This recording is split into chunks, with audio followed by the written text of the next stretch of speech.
Today on Head Speaks.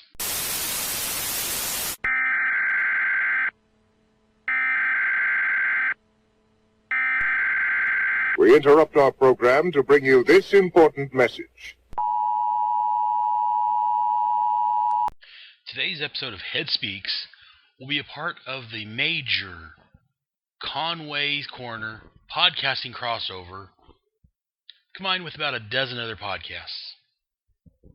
Stay tuned for further information. Aw, yeah. Feels good.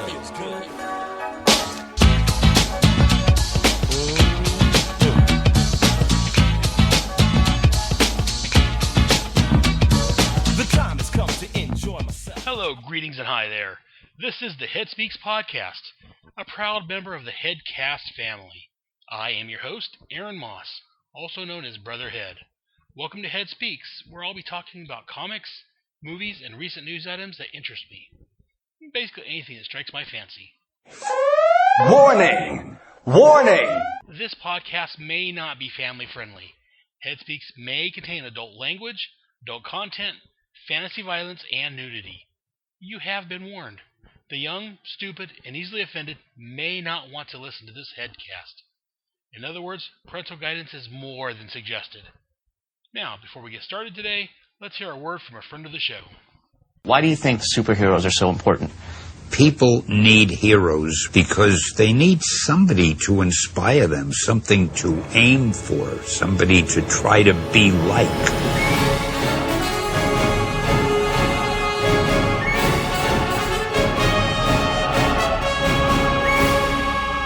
One is the man of tomorrow, with powers and abilities far beyond those of mortal men. The other, the Caped Crusader, carrying out a solemn vow to spend his life warring on all criminals. For 7 decades, they've been the world's finest heroes. They've teamed on radio, comics, newspapers, animation, and more. And now, they're teaming up for a podcast. To the Batmobile. Let's go. Up, and away! Atomic batteries to power. Turbines to speed.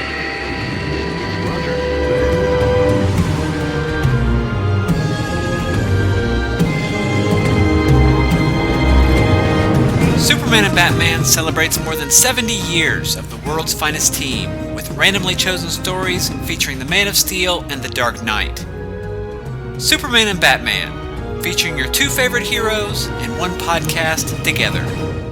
Find it today at greatkrypton.com. Star Trek, comic books, mythology, video games, toys, Star Wars. Just about any geeky topic you can think of could be covered on the Hammer Podcasts, presented by 2 true freaks. Come join me, Gene Hendricks, for whatever my disjointed mental processes can come up with, and be careful, or you might just learn something before we're done. The Hammer Podcast is available monthly, both on its own iTunes feed and at twotruefreaks.com.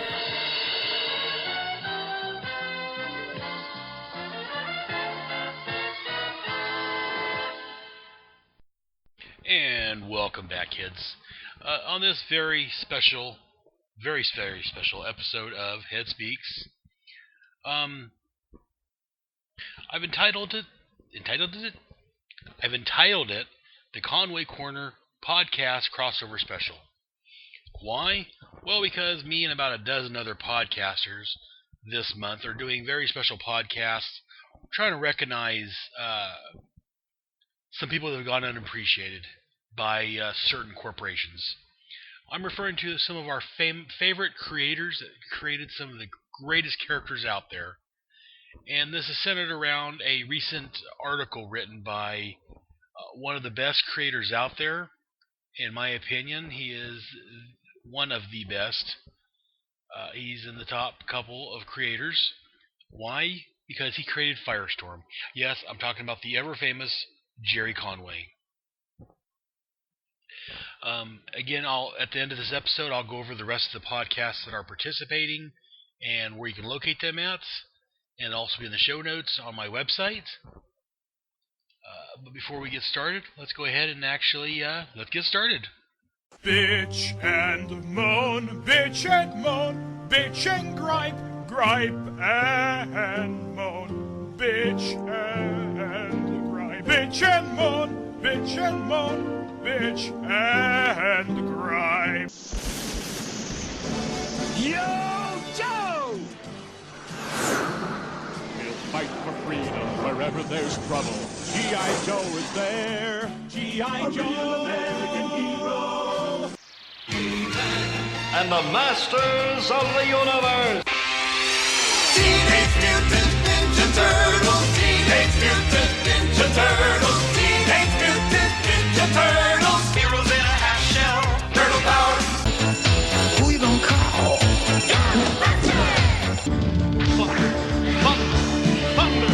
Thundercats. Transformers. More than meets the eye. Autobots wage their battle to destroy the evil forces of the Decepticons. Whatever the challenge, they are ready. The Centurions are the visionaries. I am Dungeon Master, your guide in the realm of Dungeons and Dragons. Brotherheads, bitches, moans, and gripes. And now Geekin' with Head. Now I know, and knowing is half the battle. G.I. Joe! What? You may be asking yourself, that was kind of weird. Well, yes, today's episode of Bitches, Moans, and Gripes and Geekin' with Head is combined into one segment today. I've taken both those normal segments and I've combined them in a juicy goodness. Today we're going to be talking about Mr. Gerry Conway, and as I mentioned earlier, an article he's written. First, before we get started, let me go and give you a little information, a little character profile, if you will, on the wonderful Mr. Conway. I'm pulling this from Wikipedia. Gerald F., a.k.a. Gerry Conway, was born September the 10th, 1952, and is a writer of comic books and television shows. He is known for co-creating the Marvel Comics vigilante The Punisher and scripting the death of the character Gwen Stacy during his long run on The Amazing Spider-Man. At DC Comics, he is known for co-creating the best and most wonderful superhero ever, Firestorm, amongst others, and the writing of the Justice League for 8 years. Conway is notable for scripting the first major modern-day intercompany crossover, Superman and The Amazing Spider-Man. His first published work was when he was 16 years old in DC Comics' House of Secrets number 81 from September of 1969, which, oddly enough, well, not really oddly enough, but which was 2 months before the birth of Brotherhead. Anyways, back to the star of the story, Mr. Conway. Conway quotes about breaking into Marvel Comics. "I've been writing for DC Comics for 2 or 3 years, but to paraphrase the joke about the actor's ambition to be a director, what I really wanted to do was write superheroes, specifically Marvel heroes. Through friends, I'd become acquainted with Roy Thomas, who was Stan Lee's right-hand man at the time, and Roy offered me a shot at Marvel writing test. Stan wasn't impressed, but Roy liked what I did, and began throwing some short segments my way, including scripting over his plot on an early Kazar story. And one of the big Marvel stories he did was Amazing Spider-Man 111 through 149, and the death of Gwen Stacy was in issue 121, right smack dab in the middle of his run of Amazing Spider-Man. And if you're asking yourself, the death of Gwen Stacy, what's that, Brotherhead? Well, if you watch The Amazing Spider-Man 2, that's the Marvel Cinematic Universe's version of it. Okay, not the Marvel Cinematic, because that's the actual universe, but that's the movie universe version of The Death of Gwen Stacy. It's a great story, check it out. But anyways, in the fall of 1972, Conway and writer Steve Englehart and Len Wein crafted a metafictional, unofficial crossover spanning titles from both major comics companies. Each comic featured Englehart, Conway, and Ween, as well as Ween's first wife, Glynis, interacting with Marvel or DC characters at the Rutland Halloween Party in Rutland, Vermont. Beginning in Amazing Adventures number 16 by Englehart with art by Bob Brown and Frank McLaughlin, the story continued in Justice League of America 103 by Ween, Dick Dillon, and Dick Giordano, and concluded in Thor number 207 by the amazing Mr. Conway and penciler John Buscema, another great artist. As Englehart explained in 2010, it certainly seemed like a radical concept, and we knew that. We had to be subtle, and each story had to stand on its own, but we really worked on it. It's really worthwhile to read those stories back to back to back. It didn't matter to us that one was at DC and two were at Marvel. I think it was us being creative, thinking what would be really cool to do. After that, he went back to work on DC Comics and wrote a whole bunch of titles. Then, in 1978, he did what I consider is a very wonderful thing. He helped create the wonder, the spectacular, the amazing, that is, Firestorm, the Nuclear Man. Other characters he created was still the Indestructible Man with artist Don Heck, and he also created the Deserter with Dick Ayers, the artist, and he created Vixen with artist Bob Oskner. Vixen was supposed to appear in her own series, but it was canceled before it was actually published. I believe it was due to the DC implosion. Vixen later showed up in the Justice League book that he was writing, Justice League of America. She appeared in the was called the Detroit League era, along with two other characters he created, Vibe and Gypsy. He was a writer on Batman from 337 to 359, which is July of 1981 to May of 1983, and the feature Batman in Detective Comics from 497 to 526, which was December of 1980 till May of 1983. And there he introduced the characters of Killer Croc, which is going to be in the upcoming Suicide Squad movie. Check out Task Force X Headcast for more information. And also he created Jason Todd, the later of whom became the second Robin, succeeding the original sidekick Dick Grayson. But that's not all. Not only did he write some fantastic comics, he did work outside of comics. He published two science fiction novels, The Midnight Dancers and Mindship, and he also wrote the February 14th through December 3rd, 1983 dailies of the syndicated newspaper comic strip Star Trek, which was based on the 1960s TV series. Conway moved into screenwriting in the 1980s, starting with a animated feature called Fire and Ice in 1983, which was co-written by Roy Thomas, based on characters created by Ralph Baskey and Frank Frazetta. Conway and Thomas wrote the story basis for Stanley Mann's screenplay of the film Conan the Destroyer in 1984. Conway also wrote and later produced such TV series as Father Dowling's Mysteries, Diagnosis Murder, Matlock, Jake and the Fat Man, Hercules the Legendary Journeys, Baywatch Nights, Pacific Blue, Silk Stockings, Perry Mason Telefilms, Law and Order, great series, The Huntress, Law and Order Criminal Intent, and an episode of Batman the Animated Series entitled Appointment in Crime Alley. Conway frequently referenced his comic book connections during his stint on Law and Order by naming characters on the show after comic book creators such as John Byrne. And that's a short 10-minute glimpse or so into the life of Gerry Conway, creator extraordinaire. Now on to the reason for today's very special headcast. Recently, Mr. Conway has written an article on his Tumblr page entitled Who Created Caitlin Snow on #The Flash. According to at DC Comics, nobody. This was from about 3 weeks ago.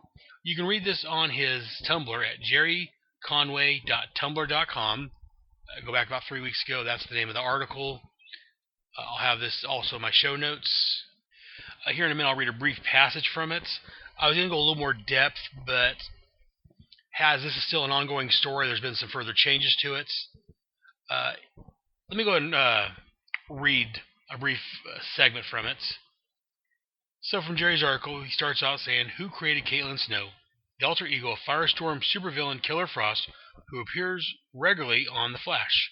According to DC Entertainment, nobody.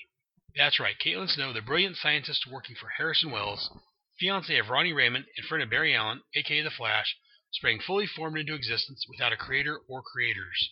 But that's okay, because by the logic employed by DC Entertainment, nobody created Barry Allen either. Let me explain. See if you can follow me here.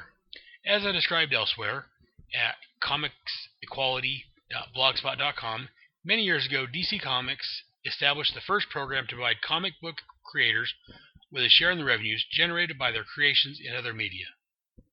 This concept became known as Creator Equality Participation, and it was a small but significant step towards compensating creators for their work beyond a simple page rate. For me personally, it's been moderately lucrative. Thank you, Bruce Timm, for painting Killer Croc in the animated Batman. But in recent years, it's also become an increasingly frustrating and lately infuriating process. End quote. Again, for the rest of that article, to go in more detail, check out Gerry's blog. Since then, he's had some updates on this. And just to clarify, Gerry's problems appears to be with DC's management, the suits, the lawyers, the guys in charge, not DC Creative, which is like Jim Lee, Jeff Johns, Dan DiDio. These guys seem pretty cool. Again, they're all creators themselves, so they understand the pain. He's got nothing against them, and his articles, he's referring to, again, the DC higher-ups. And again, after talking with some other guys about this, some people think that maybe DC trying to, again, when I say DC, I mean the execs, the higher-ups. Maybe the DC trying to screw over some of the creators, and the others feel it may just be a mix-up because of regime changes, things slipping through the cracks.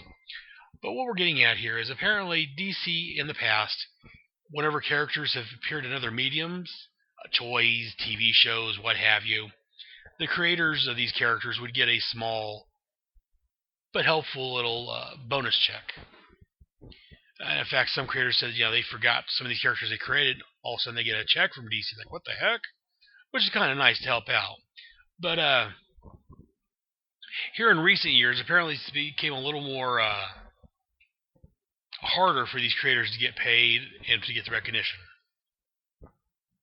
Some creators like Gerry has said that, some of his characters appeared in shows, and he didn't realize it till fans have mentioned it or he saw it online, and such as Killer Frost, aka Caitlin Snow. And when he inquired of DC about it, he got the runaround saying, well, see, you didn't really create her. Caitlin Snow on the TV is a different character than what you created. So you're not going to get paid for her. And it's true, Caitlin Snow was actually created by, I believe it was Jeff Johns or someone else in the New 52 as the new Killer Frost. And when inquired further, well, no, they're not going to get paid for her either because, see, Caitlin Snow is a derivative of the original Killer Frost, which was created by Gerry Conway, but DC's saying that he didn't create her. So, in essence, no one created her. Again, read Gerry's articles for more information and to get, further information on this. But the reason for this episode of Head Speaks is that a buddy of ours, Michael Bradley, over on the Superman Batman podcast, who I should be appearing on his next episode, talking with an issue, but that's another story entirely, he decided, to gather some of his podcasting friends up and bring this to the public's attention.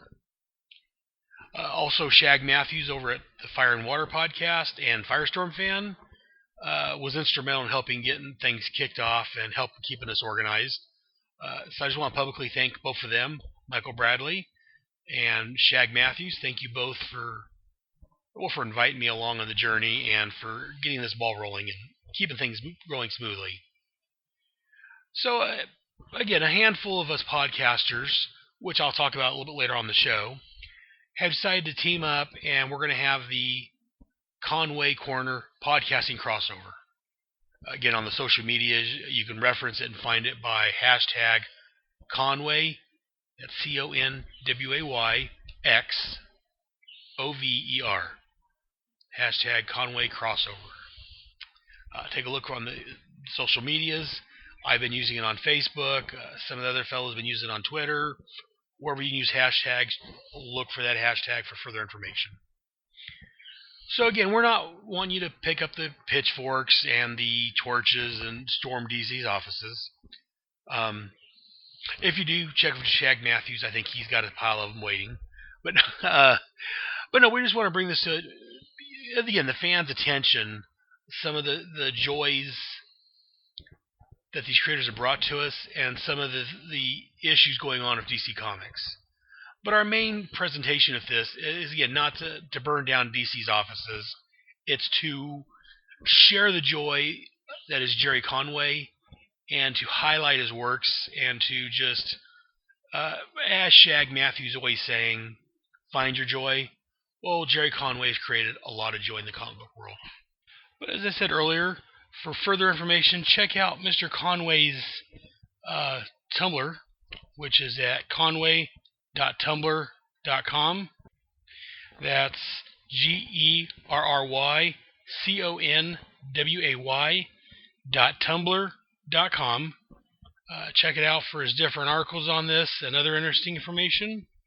Also, if you check out the Fire and Water podcast, episode 125, it's technically our first part of our Conway crossover.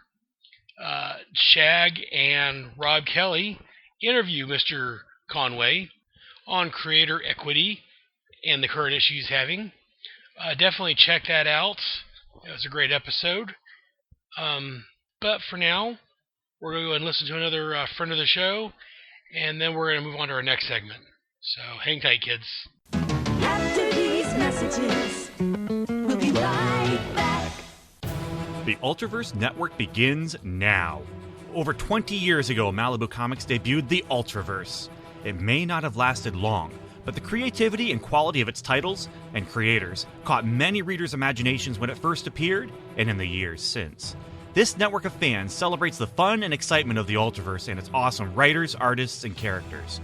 Featuring 3 ongoing podcasts covering a variety of topics including Nightman and Solitaire, our blog will feature regular coverage of The Strangers, Sludge, Firearm, Ultraforce, and all your other favorites. Look for Ultraverse Network on iTunes and visit our website at ultraversepodcast.com.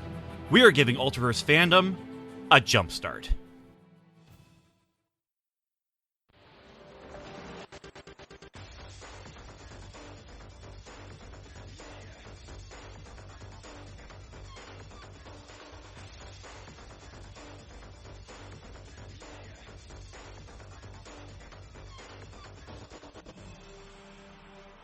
A secret governmental organization operating behind the scenes. Task Force X. Task Force X is an off-the-books government strike team made up of convicts with no hope for release, serving as expendable agents for impossible missions. Succeed, and I'll shave time off your sentences. If we don't, you'll be dead. Any other stupid questions? The Suicide Squad, ran by Amanda Waller. I'm Amanda Waller. I'm here to indoctrinate you convicts into our special forces. And there's Checkmate, ran by Harry Stein. This is the tales of DC Comics, Suicide Squad, and Checkmate. Mostly monthly from Headspeaks. Available on iTunes under Task Force X and under Headcasts over at headspeaks.com. We can also be found on Facebook and Google Plus under Task Force X. Task Force X.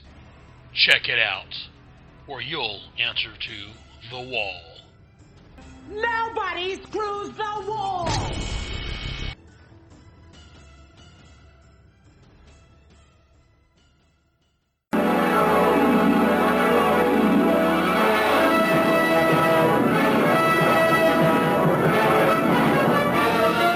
Faster than a speeding bullet.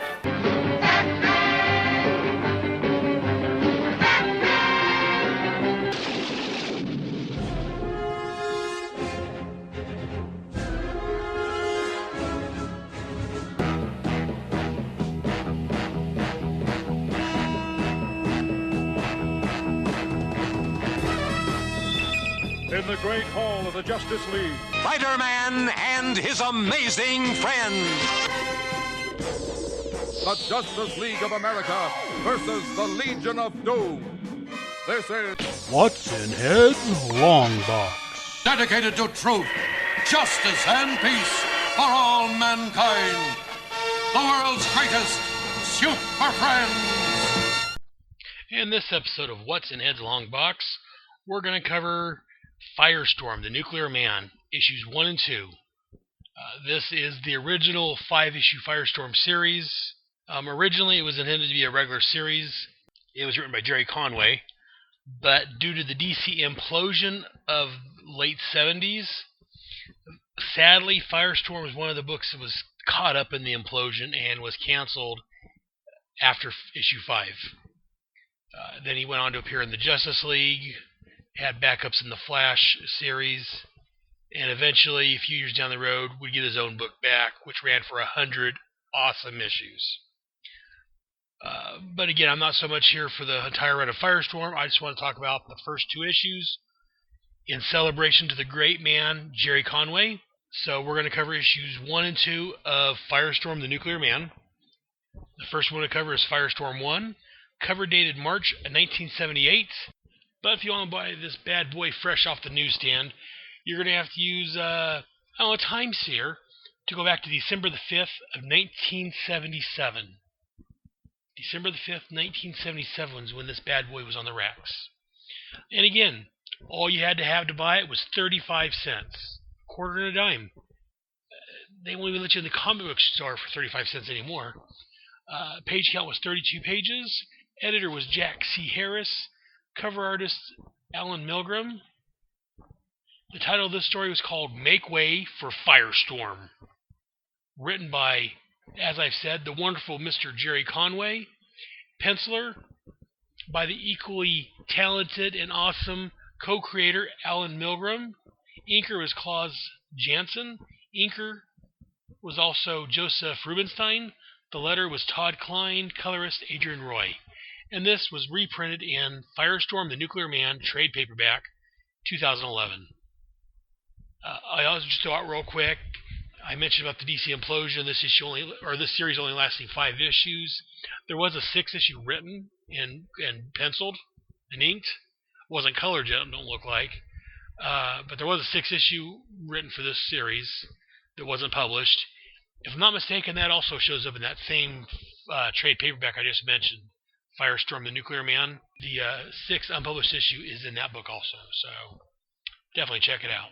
Anyways, let's take a look at Firestorm number 1. So let's go ahead and start the synopsis for this issue. We start out seeing our hero, Firestorm, flying high in the air over New York.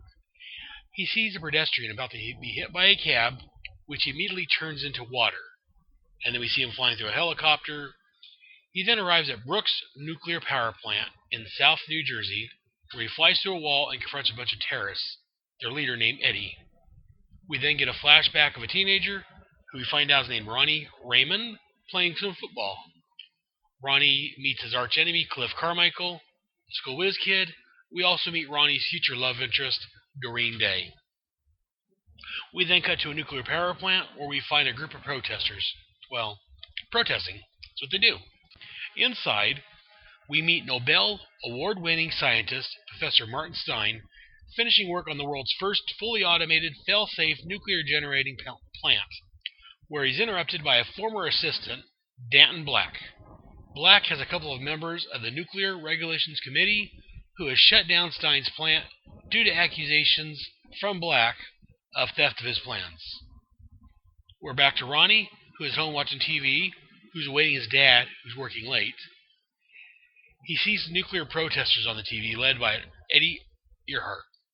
He decides to join up to convince Doreen that he's worth being with. When he joins, one of Eddie's associates asks Eddie why they're bringing the kid along. Eddie confides that he'll be the perfect patsy to hide behind. After they break into the plant, Eddie tells Ronnie that they plan on blowing the plant up. Ronnie tries to stop them and gets knocked out for his trouble. Professor Stein sees this on security camera and, with no security around due to the plant being shut down, goes to intervene. He too is knocked out and both bodies are left beside the bomb and an atomic pile, while Eddie and his company leave. Ronnie wakes up and tries getting the professor out, but it's a little too slow, and both are caught in the blast. Also arriving at the plant to copy Stein's plans for his lawsuit is Dayton Black, who's also caught in the blast. Ronnie and Professor Stein start melting and merging, and soon one man stands where once stood two. A naked man with a flaming head. Ronnie Raymond has appeared to be altered, and now has a brain full of scientific jargon and can see the atomic structure of items and can rearrange them. He zaps himself some clothes and dubs himself Firestorm, the Nuclear Man. And that's when he realizes he's not alone in his head. Professor Martin Stein is in his head, while Ronnie Raymond controls the body. The new hero takes off after the terrorist Eddie Earhart before he can blow up another plant. And this is where we started the issue at.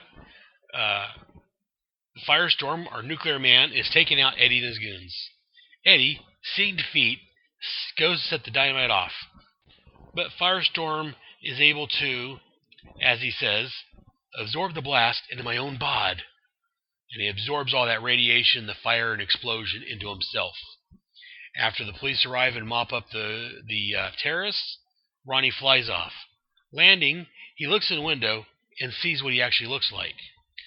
Starting to freak out, he panics, which causes him and which causes him and Stein to separate, with him and Stein wandering down the sidewalk together.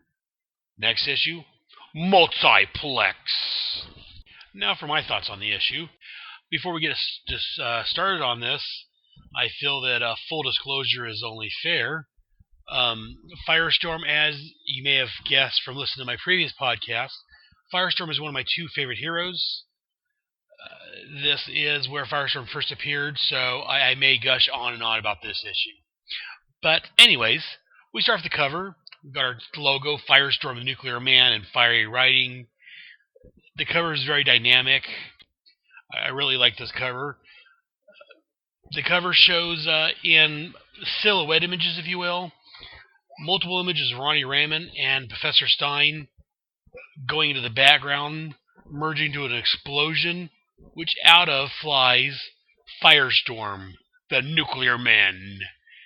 Firestorm, again, I've had pictures on my website before about him, so you should know what he looks like. He's got a red and yellow suit, puffy sleeves, flaming hair, yellow gloves. It's just a great cover. And basically here it gives you a recap of the entire issue in this one, just the cover. It shows that, Ronnie Raymond and Professor Stein are caught in an explosion we see in the background, and they merge to become Firestorm. It's just a great cover. It's a classic. I love it. The cover blurb says, the dynamic debut in this explosive first issue. Great cover. I love it. Anyways, enough going on about this cover. Check it out. Maybe I'll post it on my website. But then we go to the first page I talked about earlier. Firestorm in big bold letters saying, "Heads up, New York. Make way for Firestorm." He's flying. Birds are flying out of his way. You can tell that, and again, you can tell just from his dialogue here, the great writing by Mr. Conway, that this is a school kid. Because, he starts out, "Wowee, if the kids at school could only see me now. I haven't felt this good since I made the winning touchdown in the championship game with Central High." And again, Firestorm's flying up into the air. His back's arched. He's got a smile of pure joy on his face. You can tell that he loves what he's doing. He's a hero. He's a happy hero. Before I continue any further this issue, something I forgot to point out earlier, I did briefly mention it during my character profile of Gerry Conway. Gerry did write for The Amazing Spider-Man years before this, and in interviews he's always said that's one thing that when he came over and wrote Firestorm, he brought a lot of his Spider-Man sensibilities with him. He said that Spider-Man was, a nerd that had powers that was always picked on by the jock. He kind of wanted to flip that on its head up here, and so he made the jock that was being kind of picked on by the nerd It was the whole thing between him and Cliff Carmichael. We're going to find out here in a little bit. But again, this is back, also like Spider-Man as a young hero. He loves what he's doing. He's having fun. It's just a great scene between Jerry's writing on here and description of everything, and Al's Milgram's pencils, and just fantastic. It's lovely. The colors are great. This is a great scene. And then we get to the page I talked about earlier where we see him, first off, right away, the first 2 pages. In fact, I'm going to read this dialogue to you here after he talks about how, he feels great flying around. He hasn't felt this good, blah, blah, blah. The next page, Gerry Conway again, writing Spider-Man, growing up in the shadows of Stan Lee, kind of, in the first couple of pages here, tells us what we need to know about him. Firestorm, as he's flying along, says, "Fantastic! I can fly, I can alter my own atoms, I can even change things around me. Talk about a dream come true. I just wish I had all this morning when Cliff Carmichael was dumping on me. I would have fixed his hash all right." Right here in this first page of dialogue, we learn, most of what his powers are right now, and we learn a little bit about our hero, that, he's this kid that's getting picked on by one of the kids in school. This is classic, great writing. And then we see the fantastic scene where, he sees this guy about ready to hit by a cab, and he turns the cab into water. That's great. The look on the guy's face, the cab driver, as his cab turns to water. He's left sitting there in a pile of water holding a steering wheel. And then we see Firestorm flying through the helicopter. He flies up around the Statue of Liberty, and just we see, the nuclear rings, or whatever it is, when he uses his powers. And he turns intangible, goes right through the helicopter. And again, as he's talking here, the helicopter pilot's like, "Harry, did you see that? 1 minute this flying joker's headed straight at our chopper, and the next minute he flies right through us like we're not even here." And Firestorm's like, "No problem, gents. For a kid who can switch his atomic structures at will, the name's Firestorm, gang. And in case you hadn't guessed, I'm the world's first nuclear man." That's just great. And then, again, we're only on the 3rd page, and then we hear the voiceover, if you will, the phantom voice of Martin Stein, saying, "Very good, Ronald. You have tested your powers and found them adequate. Time now to deal with more serious matters. Agreed?" "Right, Professor. For example, a first-class jerk named Eddie Earhart, the creep who made me what I am today, not to mention almost killing me in the process." And as Firestorm flies off towards his enemy, he flies in close to the water. We see the water zooming up around him. It's just great artwork. I just love this. So we go into the battle where on the next page, where again he sees the rib fence. So again he alters his atomic structure, goes through 10 feet of concrete,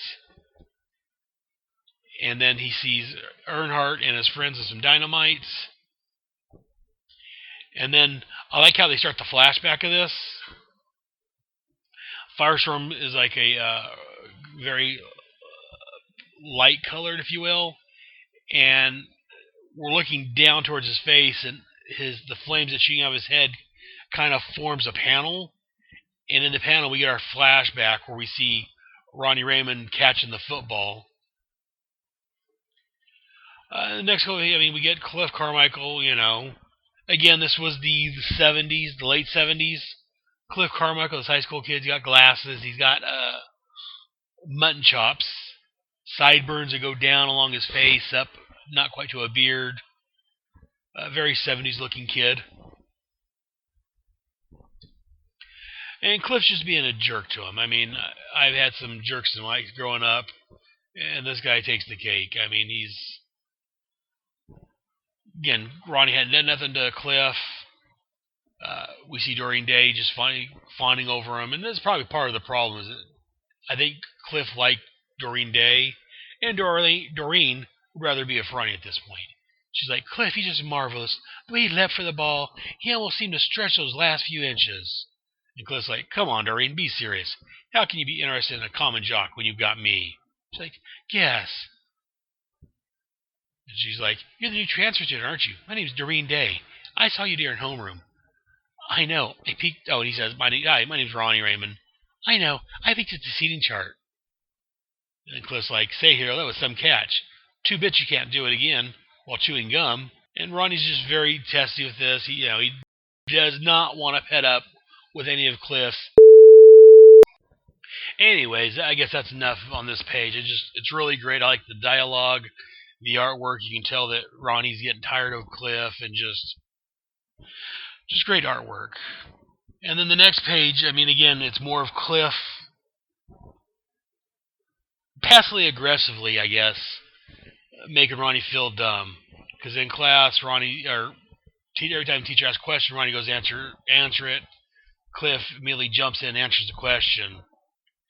And again, it could just be this is the way Cliff is. He's always jumping in like that, answering questions right away. Ronnie feels that he's getting a jump on him and trying to make him look bad. And then, as the teacher starts asking another question, Ronnie jumps in real quick. I know, Mr. Tobin. And the teacher kind of dumps on him and says, young man, this is not a football field. There's no need for shouting or rudeness. Perhaps you were a star player in your team in your last school, but here, what counts is academic accomplishment. Clifford, will you answer the question, please? Which just annoys the heck out of Ronnie. And then we're in the lunchroom where, again, Ronnie is making some time with Doreen, and Doreen's kind of hitting on Ronnie. Cliff sees it, gets jealous. And it seems like whenever Ronnie's around Cliff, he just can't do anything right. He swings around to yell at Carmichael that's smarting off, and actually knocks his food over, knocks it on Doreen. He storms out just embarrassed that he spilled his food on the girl he likes. And Cliff, he's getting smart, and he's like, I like this scene right here. Doreen's like, Clifford, for a boy with a genius IQ, you act like you've got the wits of a retarded oyster. And Cliff's like, but I don't look like a human lunch pail, Doreen girl, dear. Look at you, you're as bad as he is. And she's like, Carmichael, you die. She points his finger at him, just dripping wet with food. And as Shag Michaels has said on occasions before, Doreen is hot. But that's another story entirely. Again, she calls him retarded oyster. Nowadays, I don't know if that would fly well with all the PC going around and the political correctness. Even if Rhoda wrote it into a story, I'm sure someone gets some flack. And don't you dare use the word retarded. But anyways, again, this is the 70s. People weren't quite as uppity and as easily offended as they are nowadays. But again, I like, Cliff's laughing. Cliff's enjoying what he's doing. Doreen, you can tell the look on her face. She's just upset at him. Ronnie, as he leaves the school, is just depressed. And that was my son Grayson inputting his 2 cents. He really liked this issue also. And like this, as Ronnie walks away, we cut up to the school principal, Dr. Wallace Hapgood, as he's commenting that Ed Raymond, which is Ronnie's dad, is an old friend of his. But Ronnie has him concerned. He says he seems like a tense young man. Perhaps I will talk with him. He might just need a friendly ear. And if I'm not mistaken, this whole Hapgood thing comes back later on in this regular series. It's part of Raymond's backstory. Ed Raymond, his dad, his backstory. But also, like this, is Ronnie's leaving the school. He's kind of down on himself. He's upset that, first grandstand at the football game, getting the teacher angry at him. And as he says, messing up my chances with a really neat girl. Raymond, you are one real loser. I kind of like the dialogue here. I mean, again, as I said, I'm 45 years old now, but I was once a teenage boy in high school, feeling like some days you can never do anything right. So I feel where Ronnie's coming from. In fact, I was that way quite a bit growing up, so I completely understand Ronnie's predicament and his thoughts here. And Conway, I mean, he can be in touch with the inner kid. I mean, because, again, this is really great writing here, very realistic. Again, I can feel I can feel Ronnie's pain. Again, I'm sure we've all been there at one point or another. Some more so than others, but just great writing on this page. And then we go to the next page where we give Professor Stein. And again, we got all the dialogue here to let us what's going on. We get the scumbag Dayton Black coming in and claiming that Stein stole his work. And Stein says he fired Black for stealing his equipment. But due to safety regulations and all this other junk, they're going to have to postpone the opening of the plant until they they figure out what's going on here. And again, this last panel here, I really like the way Stein's just standing there looking dejected. He's holding I assume it's the court papers in his hand, causing him to stop the plant opening. And he's just looking really dejected. And again, his thought bubble here tells us, that he's afraid that the plant closes, no matter the reason, even if it's not a safety reason, just some legal bull, that the public's going to overreact and they'll believe it's due to faulty design, and that if the plant closes, it'll never reopen, and all his work will have been for nothing. So at the end of one page, we have Ronnie leaving all dejected and upset about, his school and what's happening there. At the bottom of this page, we have Professor Stein all sad and dejected over his plant being closed and all his years of research and work amounting to nothing. Just great writing. And then, Stein snaps out of it and just, yells, "By God, no. Injunction or not, I am placing this plant online tonight, and no one is going to stop me." And then we get a little caption scene several hours later, rejoining our other major cast member.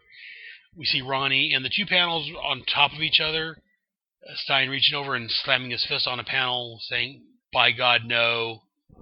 And then we see Ronnie on a panel right below them. I mean, it's identical panel. He's got one arm stretched out instead of hitting a panel. He's got his hand on the stove, on a pan, cooking something on the stove. The other hand, instead of holding court documents, is about ready to reach for a phone that's ringing. An old rotary phone. It's kind of funny looking back at it now, 30 years later. But I love the way this panel is laid out, the dynamic, the opposing views of them. It's just great. I mean, not much else to say on this page here. We're introduced again via the television to Edward Earnhardt, the leader of the resistance, if you will, the protesters. I kept calling them terrorists in my synopsis. Here they're actually called protesters, but I mean, with the way they operate, they might as well be terrorists. Again, great artwork. Only minor nitpick, and again, with the writing, with the art on this book, any nitpicks I have are minor. Ronnie's eyes are a little unfocused on this one panel where we hear Doreen's voice coming from the phone saying, you're joining Eddie Earnhardt's group. Ronnie's at Wise. He's like, "I just want you to be proud of me, Doreen." His eyes get a little wonky there. Other than that, it's a great panel, great dialogue. Great page, fantastic artwork. This is classic, fantastic artwork. And again, Ronnie wants to run off and join these protesters to try to impress a girl. Who here hasn't done some stupid stuff to impress a girl? Raise your hand. You put your hand down. I know you did. Okay, there, we're all in agreement. We all done stupid stuff to impress a girl. This may be some of the dumbest stuff. I've never done anything this stupid, but you know what? Ronnie's a little more ballsy than I am, I guess, at this age. But anyways, Ronnie runs off to join the protesters. And later on, Doreen's not a great girlfriend. Go and ask Shag what he thinks about her. He'll let you know in uncertain terms what he thinks. Again, that's Shag Matthews over at the Firestorm fan over at the Fire and Water Podcast. They've covered the first 20 or so issues of Ronnie's regular Firestorm book. he'll let you know what he thinks about Doreen. But right now, here, she's not bad right here. In fact, he's saying that he's telling her he wants to be proud of her. He wants her to be proud of him, and she's like, me? What about you? Ronnie, your self-esteem is more important than Ronnie. Click. Not a click in a dismissive way, but just the fact that he's rushed off to join the protesters. And again, I've said it before, I'll say it again on this page here. Really great artwork. Very 70s looking people. I mean, we got Eddie Earnhardt. He's got a big kind of mullet, not mullets, a big afro, the big sideburns going up into his mustache. We got another guy called the Wolfman, who kind of looks like a wolfman, if you will. Very 70s looking people, very good. Great artwork in here, as I keep saying. The place where they're meeting is a very dilapidated, very tore down looking place. Just great artwork on this page. And then on the next page, I'm going to comment here about how Stein's watching on the security monitor, and he's got a pipe in his mouth as he walks off. And he's like, hell, and double hell. With the plant officially shut down, there's no security guards. I've been watching the monitors myself while bringing the atomic pilot to full power, and I think I've seen quite enough. Again, being from Stan Lee's days, writing on Spider-Man, Gerry knows how to get a point across. He knows how to let us know what's going on. Some dialogue. He lets us know, there's no security guards. That's why these guys are able to break in so easy. And Stein goes out to help. And first, Ronnie gets knocked out. He gets knocked out. Just a couple panels later, Earnhardt just backhands Stein and knocks him out. Just another great scene. And then, so we see their car pulling off as another car pulls up, and we see Danton getting out. And Ronnie runs towards the dynamite, trying to be the hero. And earlier I said that he tries to get the professor out, but I misread this. He says he can't leave the old guy lying here. He's got to grab the bomb before it. So he was going to grab the bomb and try to get rid of it, but he was a little too slow. Bomb was a little too quick, something. And then I like this next scene. The bomb goes off. We see the Firestorm nuclear symbol here in the corner, and then we see the two bodies of Ronnie and the professor on top of each other. Ronnie's on top of the professor, and they're can't quite tell here, but they're merging together at this point. And then at the top of the next panel, we see Dayton Black laying there, atomic fire glistening off him, if you will. But don't forget about Dayton Black. I guarantee this is not the last time we see him. And then the panel where Stein and Ronnie are combining into one.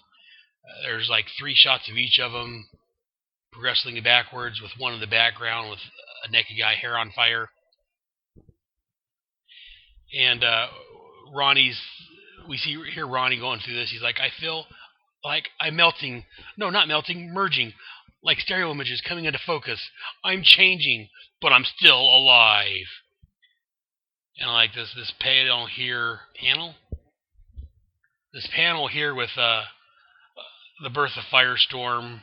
He's just standing there. He's completely naked. Big buff guy.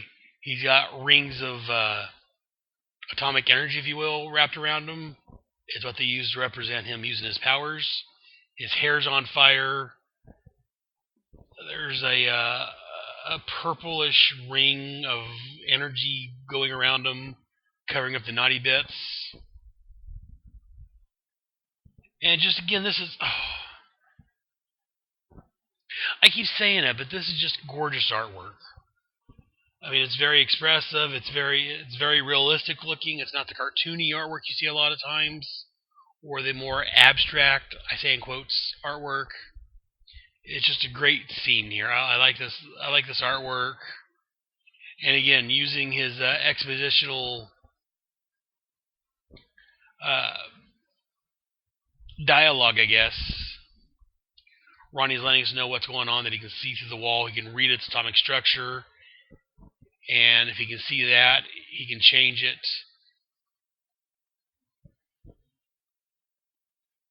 And then he looks down, sees that he's naked. I guess he's like, whoops. Oh boy, talk about seeing things clearly. Where are my pants? And so this is a teenage kid. He comes up with a bright, colorful costume. Like, he realized he can do that because he's like, if I can fix walls, I should be able to sew up a new pair of jeans. And since I got the power of some crazy kind of superhero, I might as well have the duds to match. And then he gets his Firestorm costume. And again, he comes up with the name because he's like, what does you call an aftermath of an atomic explosion? A firestorm, that's it. That's what I'll call myself. Firestorm, the Nuclear Man. Oh, God. I love this artwork here. I love the dialogue. It's just fantastic. I love this first shot of Firestorm in his costume. Oh, it's just great. And then we get a Firestorm, and then in the air above him we see their mindscape, if you will. And we see Ronnie and the professor talking to each other. Again, I like the way they represent this. I don't know, there's a lot of black dots and black background around them. We see their faces, and they're having a little conversation. And as I said, the professor tells him, read this dialogue, he's like, but if both inside, then who's in charge? And the professor's like, you are, Ronald, because I was unconscious during the accident. My personality is in passive mode. Our decision will have to be made by you alone. I can only advise, provide information, and contribute half our strength. And as their thoughts go back together, they realize they have to do an important mission and take out Eddie Earhart before he destroys another plant. Ronnie mentions that he overheard him mention the Jersey atomic plant. And this leads into the very beginning of the book where he's flying around testing out his new powers, as he says here. And again, I like the way, we're on page 15, near the end of the story. They start at the beginning. They did a flashback to the origin, and now they're catching back up at the beginning of the book. Just great artwork again, great writing by the great Mr. Conway. I just love the dialogue in here. It lets you know what's going on. And then the last panel on this page, we see Dayton Black laying there glowing. He starts to wake up with a muffled groan, as it says. I like this. I like the way he's just laying there glowing. I mean, it's just a man laying there unconscious glowing, but it tells you so much. And then we're back to the beginning again, where he's taking out the gang. I like this. One of the guys, Wolfman, I believe it is, tries swinging a crowbar, it looks like, at Firestorm. And Firestorm makes himself go intangible, so he goes through him. And then he blasts him with his atomic blast. It's just really great. And again, I like this because we find another power, if you will, of his. Since the professor is a part of Firestorm, intangible as it was, he can see around Ronnie, so it gives him like a 360-degree vision. Because one of the guys is about ready to shoot Firestorm from the back, and the professor warns him, Ronald, to your rear. And I haven't talked about it yet this episode, but I like this origin. It's a very good origin. They modified it quite a bit for the Flash TV series, but the basic elements are still there. The two men caught in an explosion, merged together. They realize they have powers, the flaming hair. He hasn't whipped up this costume yet. They've got a modified version of it, which looks really good for the TV. But I like one of the first things is, much like here, when they merge in the show, we see that actually merge as Firestorm.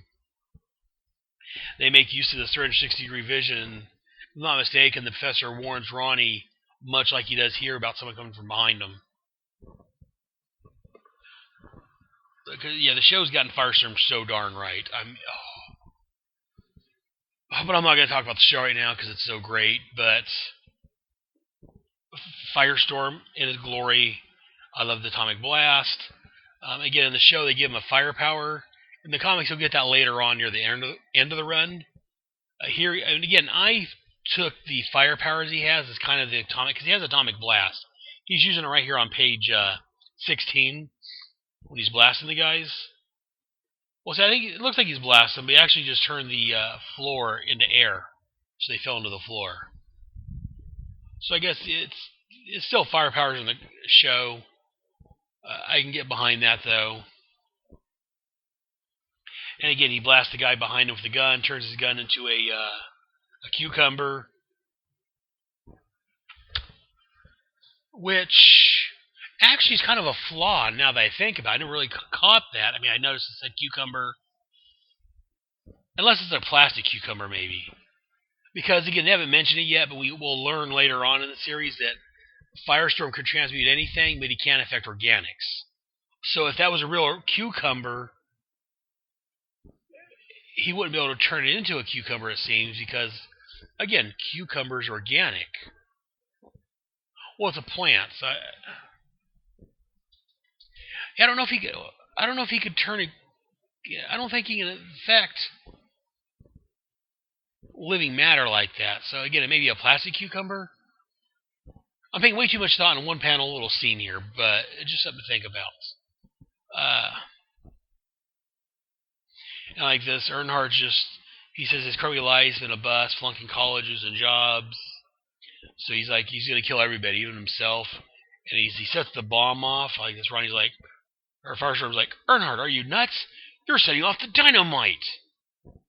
And Ronnie's thinking to himself, I have to move. Try something far out. And if that doesn't work, we're all going to end up part of the woodwork. And I love this scene where the bomb goes off. It's like, kablam! And we see Earnhardt in shadows because of the fire explosion as the fire swirls around and goes inside of Firestorm's body, and his body's all lit up with fire. And they explain to us that he absorbed the blast into his own body, as I paraphrased in the summary of the episode, or the issue. Well, like this, so he's like, Earnhardt's like, what'd you do? Why are we dead? And he's like, we didn't die because I absorbed the blast in my own bod. And brother, do I need an Alka-Seltzer? But first, Earnhardt's, why are you looking at me like that? The cops are here now. You wouldn't. Ronnie's like, oh, wouldn't I? Pow! Knocks him out. That's just great. Again, I love the dialogue in here. I love the artwork's just fantastic. Al Milgram's a genius with his artwork. You can see commotion. You can see everything going on in the panel. I mean, you could almost, again, these are one of these you almost get by without the dialogue and still tell what's going on, because he does such a fantastic, phenomenal job with the artwork. And then again, speaking of great artwork, Ronnie sees himself in a mirror, a store window, and sees what he looks like, so he looks totally different than he normally does.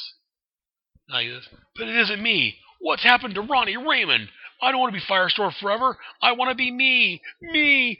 Me. And as he splits back into their own two selves, he wonders, is it for good or only for a while? And again, Professor says the only last thing he remembers is an explosion. And he's like, who are you? And Ronnie's like, a friend, Professor. Yeah, can you believe it? A friend. By no means the end. Next issue, Firestorm returns to face Multiplex, the duplicate menace. On sale January 10th. Again, this was a great story. I loved it. I didn't buy this when it first came out. I wasn't really into comics per se back then. But I wish I would have been able to buy this off the newsstand. I went back later on. I didn't come until the tail end of Firestorm's run and went back and bought all the issues because it was so great. But I eventually did buy this. I read it. Great issue. Fantastic start to a great series. Sadly, well, in the scheme of things, it's not too sad, but this series only ran 5 issues before it was caught up in DC's implosion. But yeah, it was a great issue. In case you couldn't tell, I thoroughly enjoyed it. But that wraps up the coverage of Firestorm issue number 1. Let's go ahead and move on to issue number 2. Issue number 2 was cover dated April of 1978, but again, to buy it on sale, it was on sale January the 9th of 1978. Again, cover price was a whole 35 cents. The editor of this bad boy was Jack C. Harris. The title of the story was Danger, Doubled is Death. Writer, of course, the magnificent and fantastic Gerry Conway. Penciler, Alan Milgram. Inker, Bob McLeod. Letterer, Bob Oda. Colorist, Adrian Roy. And once again, this was also reprinted in that Firestorm, the Nuclear Man trade paperback from 2011. Synopsis, we start our story with Firestorm on his way to school, where he stumbles across some mob guys roughing up some other guy. Firestorm turns the cement into hot tar, capturing the mob. Trying to impress some girl on the street, he turns a newspaper into flowers, which causes her to faint and upset her friends, so he decides to fly off. Ronnie and Stein have a little heart-to-heart about Ronnie being a hero. We find out that since the professor is knocked out, he's in dormant mode and Ronnie's in charge, basically recapping some of the things we learned last issue. They then separate, and we find out from Ronnie that the professor doesn't remember their time as Firestorm. Through Firestorm's expositional memory, we get a brief recap of last issue. Martin then goes back to his labs, confronted by a cop. Martin tells him that he blacked out and doesn't know what happened last night. At this point, our buddy from last issue, Danton Black, shows up accusing Stein of trying to blow the plan up because of the lawsuit.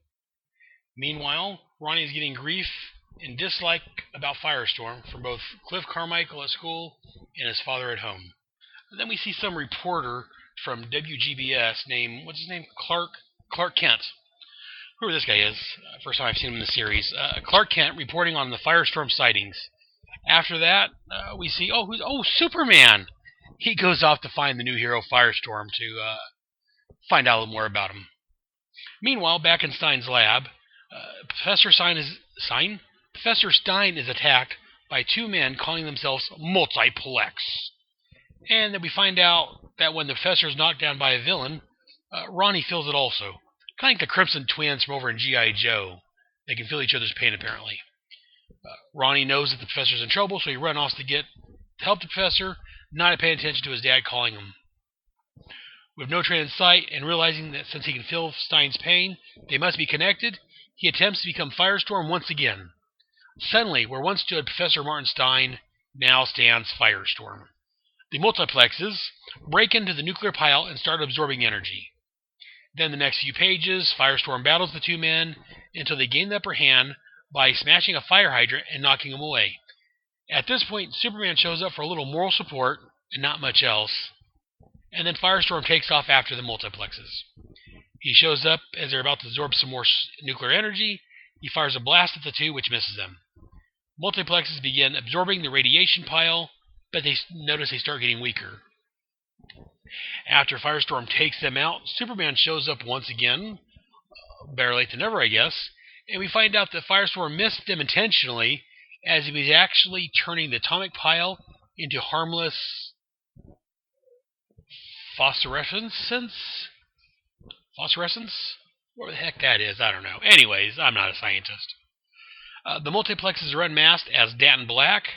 Firestorm theorizes that Danton was also caught in the original blast, which allows Danton to fission, become two people, compared to Firestorm's own fusion of two people becoming one. As the energy wears off, Multiplex goes back into one person. Superman then tells Firestorm that he's got potential, and maybe one day soon he'll nominate him for membership in the Justice League of America. The end of this issue. And now on to my actual thoughts on the issue. We start with the cover. Again, it's another great cover. Firestorm standing there being beat up by multiplexes. And Superman standing there watching. And Firestorm's like, "You're the Man of Steel. Help me tackle Multiplex, the duplicate villain." And Superman's like, "Sorry, kid. You're on your own." Firestorm's fearsome first foray against the fission-formed fiend. Guest starring, guess who? And that was a lot of S in that sentence. Firestorm's fearsome first foray against the fission-formed fiend. Blah. Anyways, This cover comes across as something that would be on the Super Dickory site, where Superman's just being a jerk. Firestorm's being beat up. Superman standing there. Oh, sorry, you're on your own. And at first glance, knowing Superman, most people, and I myself would say especially, well, this isn't really from the actual issue. Superman wouldn't stand around and let Firestorm tackle this on his own. He'd help out. He's a hero. Well, as you might have guessed from my synopsis, this isn't too far off. Superman doesn't show up until after it's over in both fights with him, so I don't know. I guess I can understand why he wants to see how Firestorm does. But again, I'm getting ahead of myself. Other than the way Superman just standing there staring and watching Firestorm get beat up, it looks like, this is a great cover. Or maybe part of that's why it's a great cover. It's just another classic Firestorm cover. The second issue, it was fantastic cover. And then we move on to the actual comic itself. Again, another great splash page. Firestorm saying he gets what he's looking for, a chance to use his powers.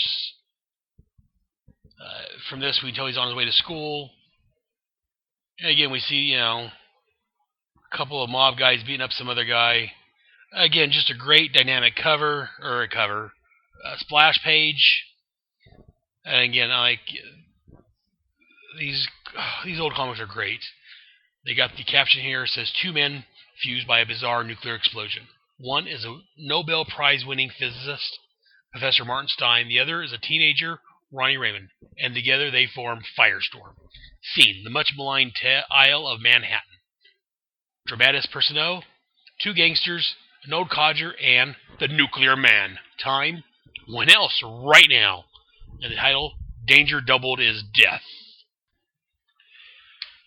And again, the next page, we see Firestorm using his powers again, and I love this. He blasts the ground, turning the concrete into cement. The cement into hot tar. And the mob guys are just stuck in it with 2 cops standing by watching, just kind of, what the heck? And I like how when he uses his power on this page, we see there's a shot, I guess, of seeing the actual change. And it's hard to describe, but it's like we're seeing the molecules of the cement as it's changing into something different, where it's becoming the hot tar. But another great scene. Again, it's Firestorm, another smile on his face. Again, as you can tell, he used to write Spider-Man, as I've said. He's got a little quip as he flies away. The guy that was being hassled by the mob is like, geez whiz, that guy saved my life. And as Firestorm flies away, he says, no applause, please. And again, he's, wishing Doreen could have seen him do it because, we're knocked out. She'd been knocked out. And we see the thought of a random passerby. He's like, gosh, I wonder how he makes his hair burn like that. Sure must hurt like hell. Kind of funny, I like that little scene there. But, and again, he's having a talk with the Professor. And again, the Professor's always the voice of encouragement, the voice of reason. Telling the girls aren't impressed by physical prowess, they're impressed by who you are. And he lands in front of a couple of girls and this guy, and try to impress them. In fact, something interesting here. I've read this before, but I never really paid attention to it because I always thought it was flaming hair. But I'm going to read these 2 panels here. He lands, picks up a newspaper. It looks like this guy's like, I saw a news report about you on TV last night. Say, Cynthia, this is the fellow who captured those bombers at the atomic plant. And Cynthia's like, his hair it's burning. And he tells her, just an illusion, Cynthia. But if you want to see something that's not a trick, watch this. And he turns the paper into flowers. So according to him, at least what he's telling the girl is that his hair on fire is just an illusion.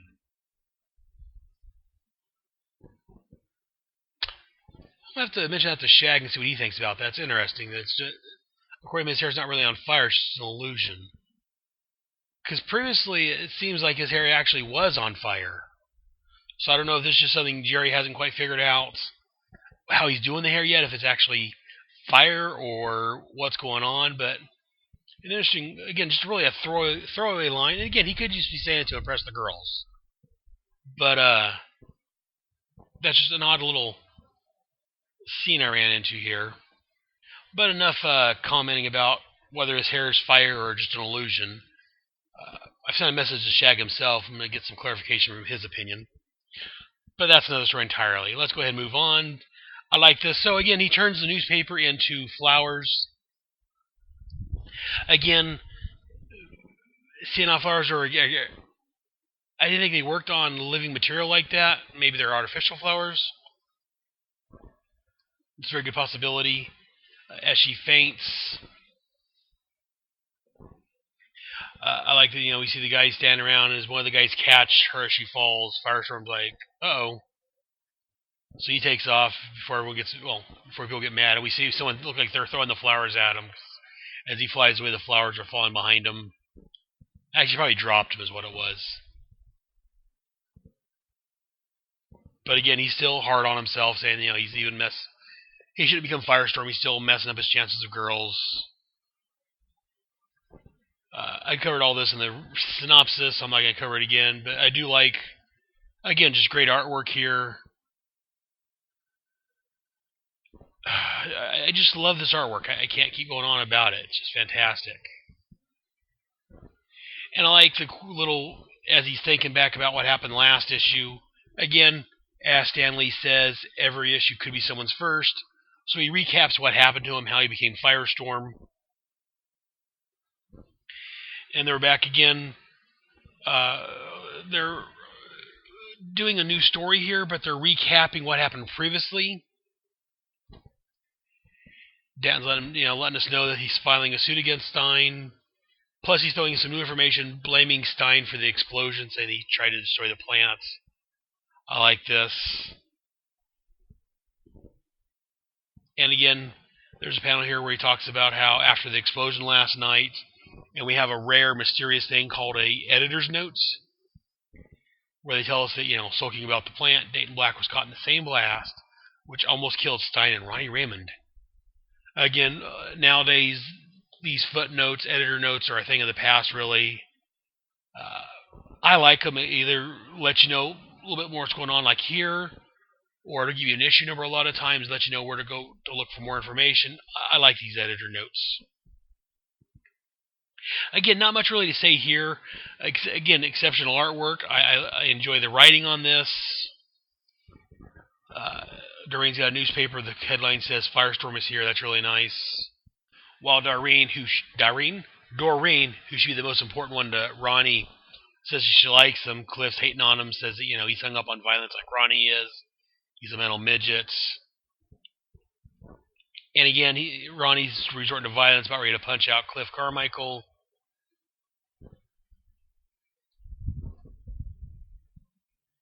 And we're back at home with Ronnie and his dad. And again, Ronnie's trying to get some good words from his dad about Firestorm. And he's like, hey, say, Dad, how about this Firestorm guy, huh? Neat, right? And his dad's like, I don't approve of costume vigilantes, Ronald. Having Wonder Woman in New York is bad enough. But now with this new self-styled crime fighter, well, frankly, there should be a law. Which is, shades of omens of things to come in, 6 years? About 6 years in the Legends miniseries. They will have, actually a little more than that. They will have this law outlawing metahumans for a while. Through that story arc. Anyways, but yeah, this is 78, so this is way before that. And again, much like Stein, I noticed that his dad refers to him as Ronald instead of Ron or Ronnie, where everyone else refers to him as Ronnie. I like that little thing about his dad, that his dad's kind of proper like that. And again, great artwork here. It's at night, so things are in shadows. Very good. And then we see Mr. Clark Kent himself. This was back when he was a reporter, a news reporter for WGBS TV in Metropolis. In the background, we see a good picture of Firestorm, a new hero. Very nice scene. And again, so Superman has to investigate as he flies off. We see Professor Stein experimenting, and there's a nice scene of him getting blasted, it looks like. He falls down, and he's faced with Multiplex. Interesting villain. Multiplex, in case you're not aware, also showed up in, I think it was the second episode of The Flash, as a villain who could duplicate himself, much like this. Again, he didn't have this costume he's got here. He's got like a dark blue or black costume with shading, a cape, a helmet, kind of like Magneto's helmet. Either blue or black. It's a very nice scene. And again, another scene here, similar to the first issue, where there's one panel showing the Professor on the ground, his arm up, protecting himself. Panel right below that, we see Ronnie laying on the ground, his hand up, protecting himself, because he felt the blow that Multiplexes gave Stein. Again, just phenomenal artwork. A lot of shadowing on this page, but very nice. The ball bounce, we see the whole outline where the ball bounced around at. It's very good. It's just Ronnie with some background scene. Again, the background's not colored because we're focusing on Ronnie, but I like the background on this. The houses look very nice. Yeah, I'm reading a Firestorm comic, and I'm talking about the houses. It's not that the comic's that bad, it's just the artwork's that damn good. And like Firestorm's hiding under the rail of the stairs. And I like this when he decides to try to become Firestorm, even though they're not touching or right next to each other. We see his body pure yellow filled with Kirby dots, the Firestorm emblem around him. And he's saying, "Wahoo!" And some random passerby is like, "Wahoo!" as he disappears. Again, here it says that they're about 12 miles apart. And they're still able to merge that far apart. And then they're merged and they're facing off against Multiplex. And again, not much to really say on these next couple pages here. My next note's not for a couple pages here, but again, I really like the artwork here. I like the fact that, again, Ronnie's in charge. He's a young high school kid, and without thinking, as a lot of high school kids don't, he goes rushing in. Even though the professor's telling me, wait, their powers are unknown. But just like a kid to rush into something without knowing the dangers and what's going on. Very realistic. And at this point, Multiplex doesn't realize that Stein and Firestorm are one and the same. I guess he thinks they must have changed places. Because he was like, I just realized, you must be one of Stein's friends. That's why you're here, isn't it? To protect Martin Stein. That makes you more than annoyance. It makes you our enemy. Die! As he sucks Firestorm in the jaw. And I like this. I don't believe you said that. This Firestorm talking. Talk about melodrama. I've read less corny dialogue in a comic book. You guys want to fight? Fine. But give me a break, will you?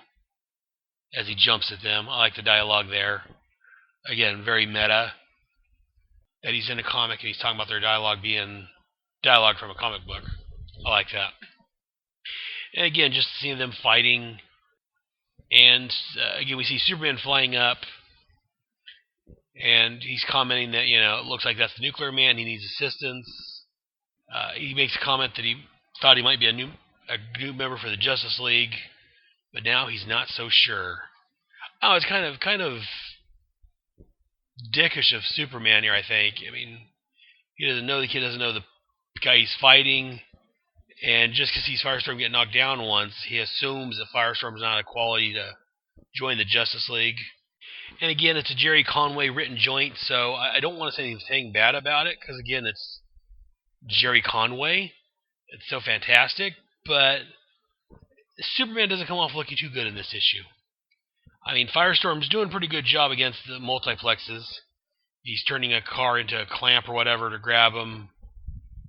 And Multiplex is able to use his strength to break a fire hydrant, knocking Firestorm down. And Superman catches him, but in the meantime allows Multiplex to get away. And again, Firestorm's getting as he wants to do, he's a little harsh on himself, saying that, he was standing around with he hung around with his tongue sticking out like a starstruck teeny bopper. They escaped. He's really hard on himself. And even though I kind of came down on the way Gerry wrote Superman of not helping out very much here, I do like this next scene where, like I say, Firestorm's coming down on himself, and Superman's like, relax, everyone makes mistakes. Firestorm's like, you don't. And Superman's like, think so? Remind me to tell you about a former friend of mine named Lex Luthor. And again, Superman has got some thought balloons here saying he's so eager, so desperate to succeed. He makes the Red Tornado look like an underachiever. And then he realizes where he's got to go to get to where Multiplex is headed to. So he tells Superman that he's got to run, so he takes off. Again, I don't know what Superman did after this, but again, as I said in my synopsis, he doesn't show up till the very end. So I'm not sure where he went after this. But, again, it's not bad. It's just Superman's coming off a little douchey here. And like this next scene where they're at the nuclear plant and they're fighting and they rush at Firestorm, trying to get to the atomic pile. And Firestorm's blasting at him. They're taunting him, saying, you had your chance and you missed. Now it's our turn. And as they grab the radiation pile, they start getting weaker.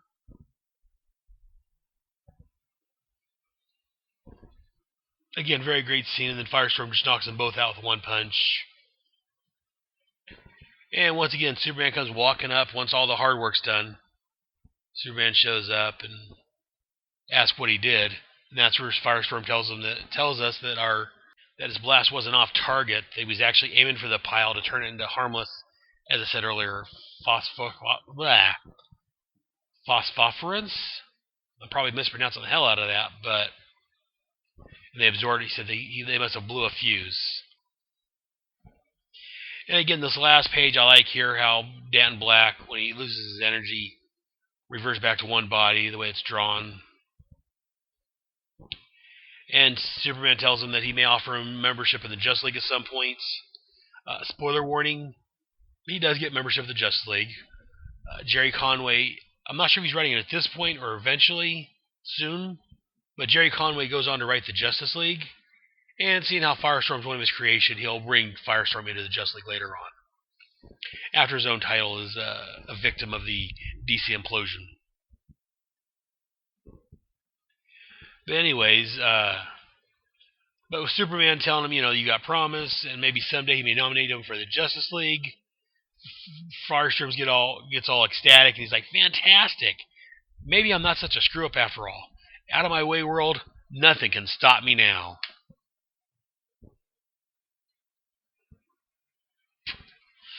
I don't know, that was just another really great story. I can't say nothing bad about either of these. Well, again, I had a few minor quabbles here and there with it, but overall, it's a great story. Al Milgrom did fantastic artwork on this. And this is why Firestorm is one of my two favorite heroes. These first two issues just encapsulates everything that's great about Firestorm. If you haven't read them yet, go out and get them. I'm sure you can find the actual issues for not very much, though they may start going up a little bit now that Firestorm's appearing in The Flash and going to be in the new show Legends of Tomorrow. But like I said, if you read this and you watch the show, Victor Garber does a fantastic job as Martin Stein. I like he refers to Ronald as Ronald, much like he does in the comic. Again, I guess that's all I got to say about these two issues. Just great artwork, great writing. It's just fantastic. I definitely recommend you checking them out. And I guess maybe I should have covered the third issue also, or maybe instead of or something, because not only does it have Firestorm, it also debuts the deadly ice mistress herself, Killer Frost, who also is, in current continuity, her name is Caitlin Snow, and she's a part of the Flash TV show, but sorry, I started looking through the next issue, and it's just great artwork, great story. If you haven't read it yet, go out and read Firestorm. Pick them up, pick up the trade paperback. It's got the original 5 issues, plus the unreleased 6th issue. Let me know what you think. You can find them online. You can, I'm sure if you can't find them at your local comic book shop, you can find them on eBay, I'm sure. If not, again, you can go to In Stock Trades. Again, I'm not one of their partners or anything, but Firestorm and the Fire and Water podcast, they use them. They always recommend it. They get a kickback or something. I don't know how that works out with them, but In Stock Trades, I think you can find this on there. I'm looking at picking it myself. I've got the original issues, but I want to get the trade paperback also just because it's Firestorm. What can I say? Anyway, so that's enough about the first 2 issues of Firestorm. Hope you guys enjoyed it as much as I did. But again, this was just to celebrate the joy, the wonder, the power that is Gerry Conway the Magnificent. I know Magnificent's not in his name, but it should be. But we should just celebrate the wonder, the greatness that is Gerry Conway. And these 2 issues of Firestorm is perfect examples of the writing he does. Again, if you want more information on Firestorm, again, check out the trade paperback. I think the original series, this was the only trade paperback. There were some other trades of the later series. But definitely check out Firestorm. Check out the Fire and Water podcast, also available on iTunes. For Shag Matthews talking about Firestorm, he's covering. They covered the first 20 issues of the New 52 Firestorm. When that was canceled, he moved over to the first issue of Firestorm's regular series, and they're covering that in order. So definitely check out the Fire and Water podcast for more on Firestorm. I don't know if I should be recommending other people's podcasts, but you know what? The hell with it. I love their podcast. They're one of the ones that helped me start podcasting, besides the whole Kevin Smith thing I talked about. Shag Matthews, he's got a thing about discovering your joy. Some of these newer comics ain't quite my joy, but these older, especially like the Firestorm comics, that's my joy I've discovered. So thank you, Shag, for that. And also, another part of my joy I'm finding is doing these podcasts. Like I was telling my buddy Romero, he was telling me that he thought he was doing a great job. He's enjoying them. I told him I'm glad he said so because, again, sometimes I feel like I'm talking to myself. But I'm still going to do it because I have a whole look at me complex. But it's always nice to hear that someone else is enjoying what I'm doing and is paying attention to it. So anyways, that's Firestorm 1 and 2. That's Gerry Conway the Magnificent in his prime. He had a really long prime, by the way. But yeah, just great. Check out. And again, Gerry, look for more of his work. We're going to go and move on to our next segment. But before we get to that, check out this. We'll return after these messages.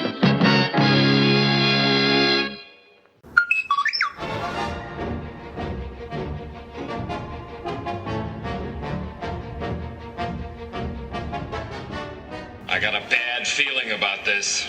You'd be feeling a lot better, Han, if you were listening to Dead Bothan Spies, a Star Wars podcast hosted by me, Ryan Daly. That doesn't sound too hard. It's not hard. You just check out Dead Bothan Spies on iTunes, Facebook, or the blog page, deadbothanspies.blogspot.com. Don't be too proud of this technological terror you've constructed. Well, I don't know if terror is an appropriate description. It's a podcast that combines everything you love about me talking and some of what you love about Star Wars. I want to learn the ways of the Force and become a Jedi like my father. Fine, whatever. Do that after you listen to Dead Bothan Spies. Yoda. You seek Yoda. No, you seek Dead Bothan Spies, a Star Wars podcast. Check it out. It beats kissing a Wookiee, I would think.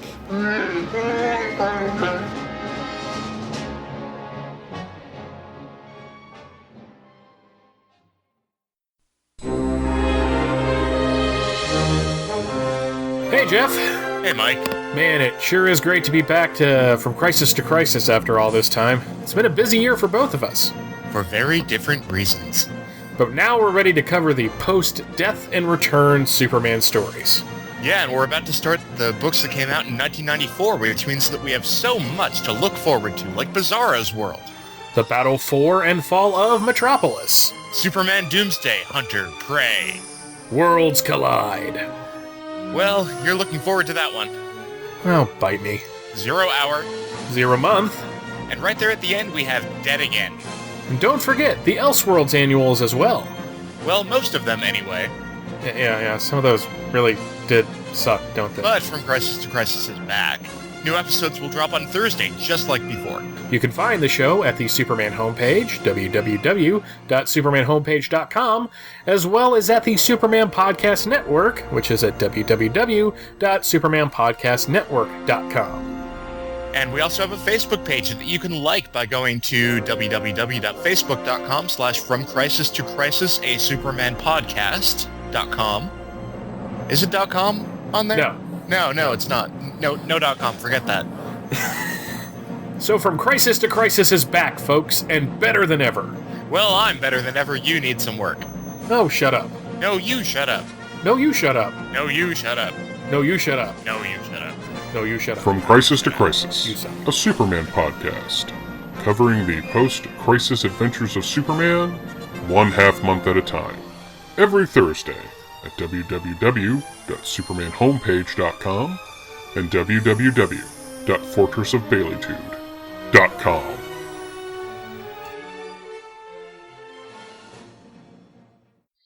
And now, back to our show.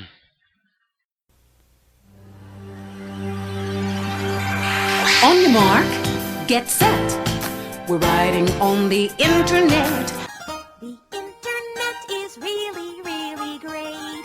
For porn. I got a fast connection so I don't have to wait. For porn. What?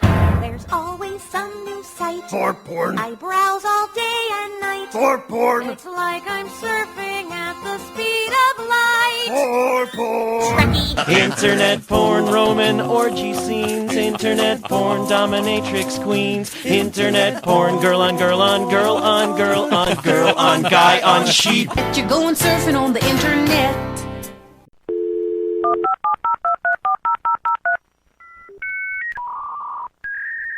Where is Head going?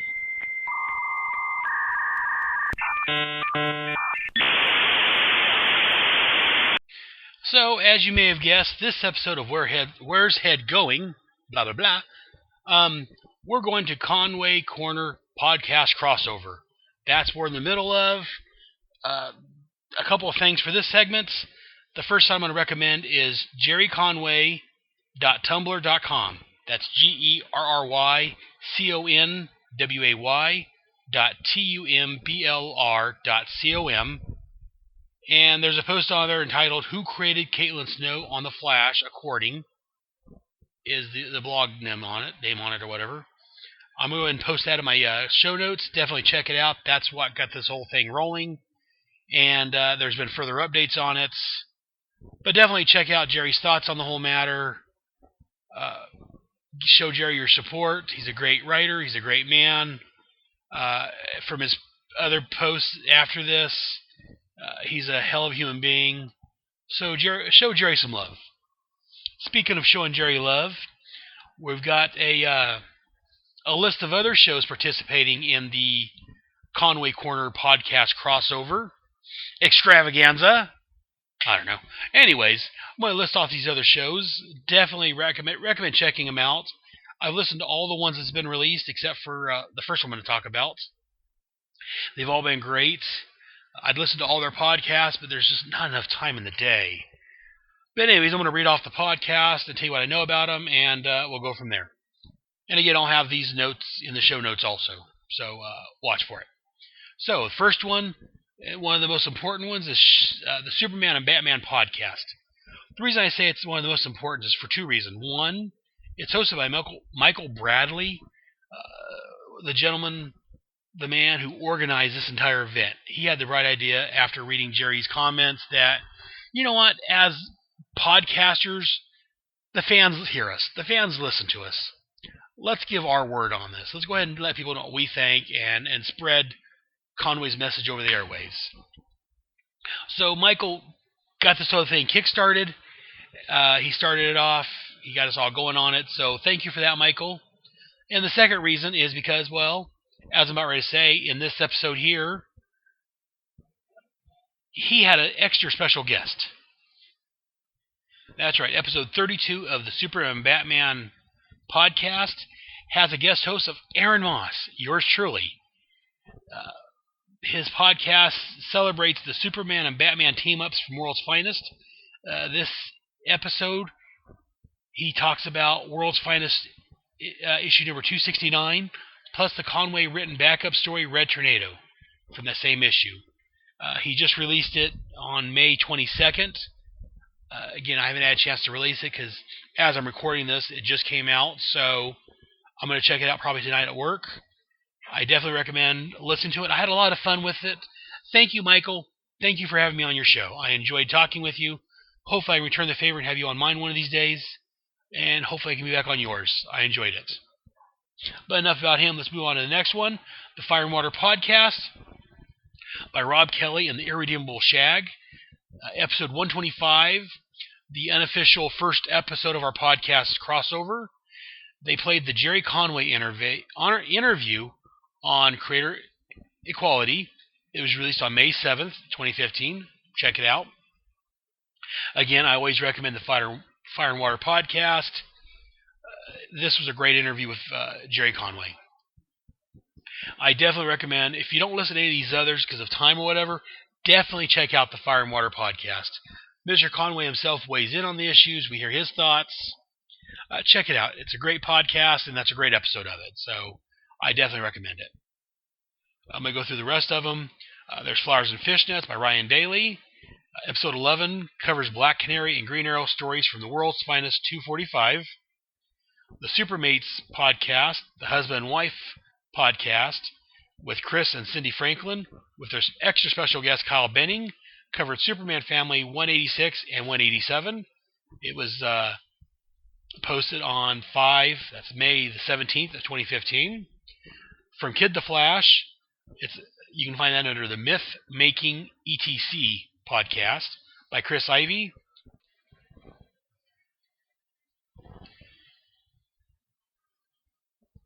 It was a May 18th release.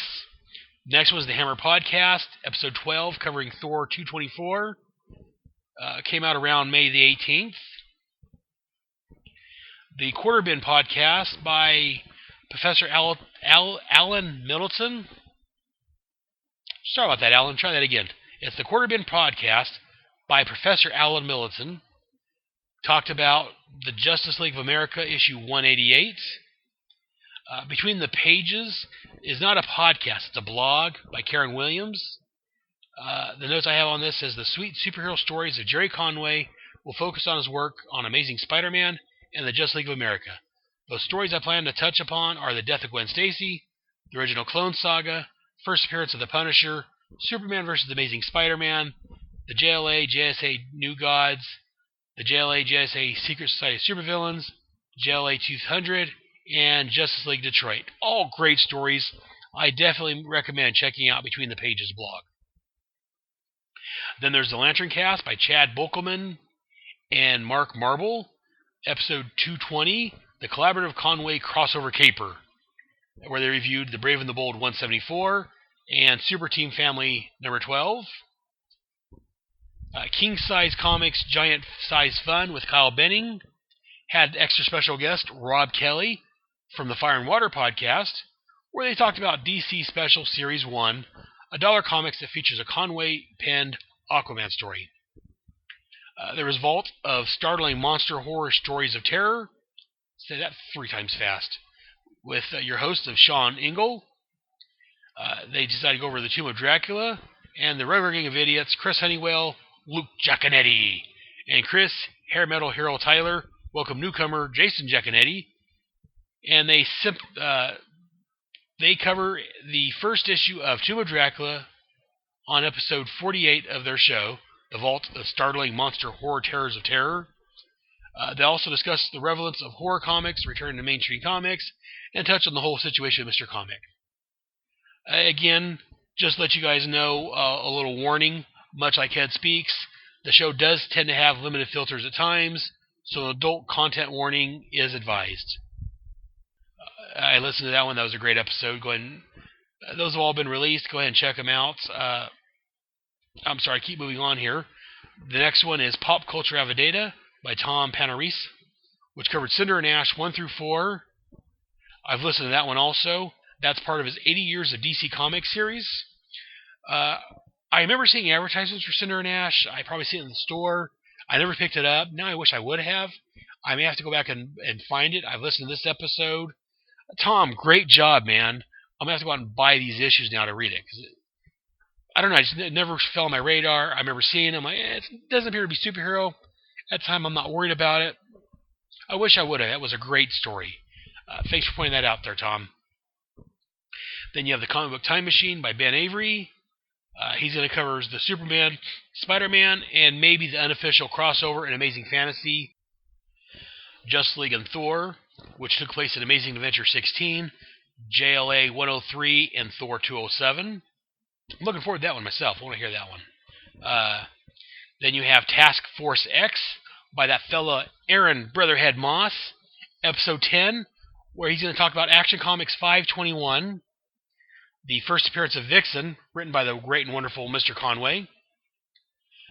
Head Speaks, also by that great fellow Aaron Head Moss, Episode 11, covering Firestorm 1 and 2.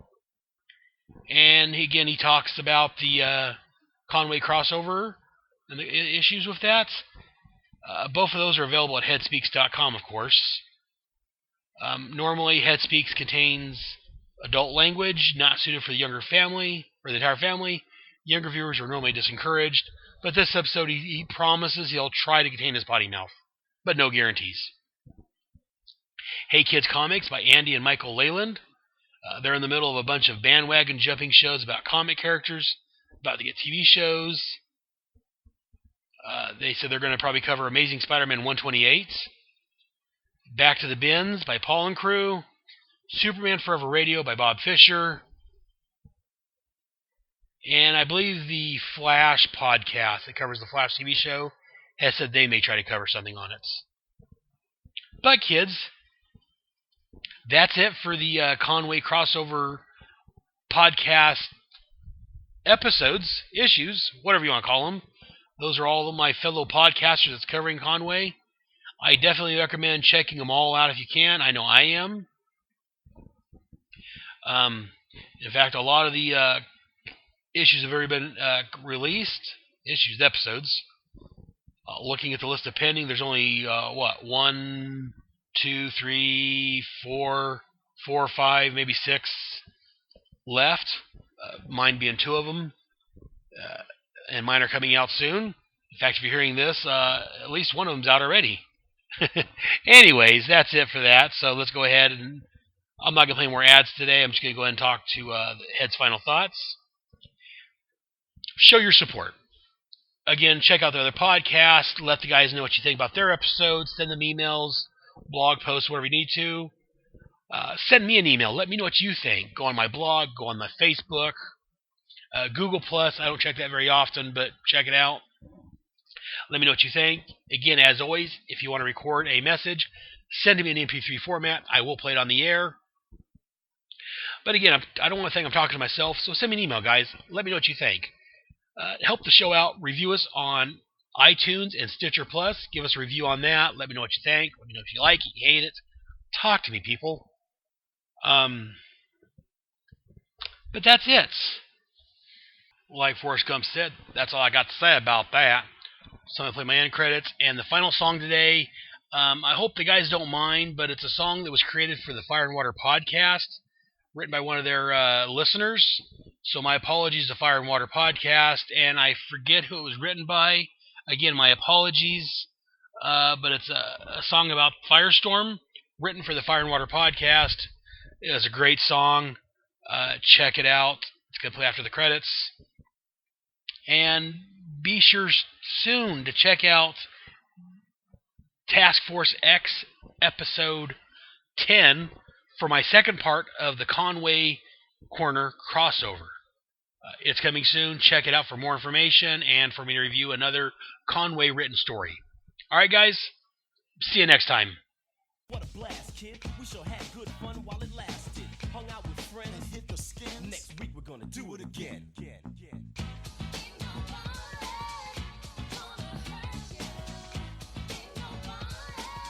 Thank you for listening to another great episode of Head Speaks. Be sure to look for me on the web. I can be found rambling on my Task Force X Headcast, where I cover all the appearances of the Ossinger's Suicide Squad and Kupperberg's Checkmate comic books from the late 80s, early 90s. Both Head Speaks and Task Force X can be found on iTunes and over there on Stitcher Radio. My home on the inner tubes is my official website, headspeaks.com. HEADSPEAKS.com. Links to my blog, which contain follow-up information to this and every headcast, can be found there. I'm also over on Facebook at Head Speaks, the community, not the page. That's somebody else. On Google+, look for Head Speaks. Please feel free to email me your bitches, moans, and gripes to headspeaks@headspeaks.com. Also, feel free to email any compliments you have also. And if you want to be heard on Head Speaks, you can go ahead and record a message, and you can send it to me at headspeaks.com, and I'll play it on the air. Be sure to join us here next time for another fun-filled headcast from your friendly neighborhood brotherhead. And hey, be sure to tell a friend. Until next time, I'll see you in the funny pages. Hey, Ronnie, are you ready? You do know we're about to do a musical number, don't you, Jason? Uh-huh. I'm the one with the brains. I'm the brawn. And when we get together, we get our hero on. I'm a book-learning guy. Got that right. A real sensation. I've got the power of transmutation. Oh, whoa. It feels so swell. Whoever thought two minds could work together so well? Oh, whoa, whoa. It feels so grand. The surge of power when we touch our hands. Oh. We're two of a kind. Oh. One body with two minds. When we transform, we become the Firestorm. All right, Jason, go on. I'm the one with the brawn. I'm the brains. Put us both together and we'll fan the flame. I'm the one with the punch. Go get him, Ronnie. I've got the muscle. When danger's near, I'm the one who brings the hustle. Oh, whoa. It feels so grand. So many awesome powers at our command. Oh, whoa. We're a tale of intrigue. Do you think they'll ever let us in the Justice League? Oh. We're two of a kind. Oh. One body with two minds. When we transform, we become the fire. We become the fire. I woke up from a nightmare. I was burning in my dreams. Don't even know how I got there, but I heard the people scream. A firestorm! A firestorm! A fire! Whoa! A firestorm! I'm the one with the brains. I'm the brawn. Hey, what's your dad doing dating my mom? Hey, it's not what it looks like. Huh, is that so? Then in study hall you better leave my girlfriend alone. Whoa, whoa. It feels so fine. Please don't forget about Professor Stein. Oh, whoa. We don't kiss and talk, but we once kinda made out with Firehawk.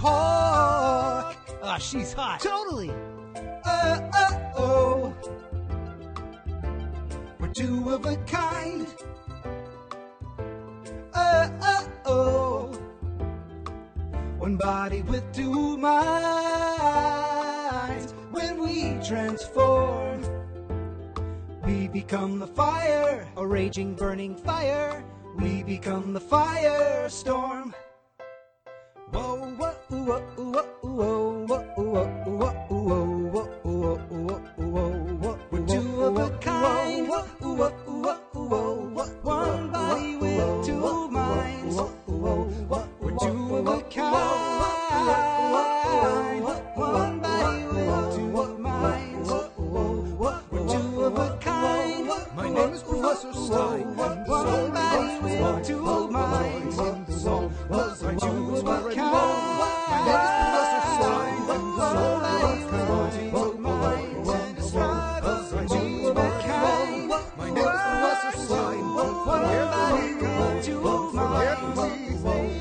Don't forget, we become the fire. The Stuthermen conspire. We become the Firestorm.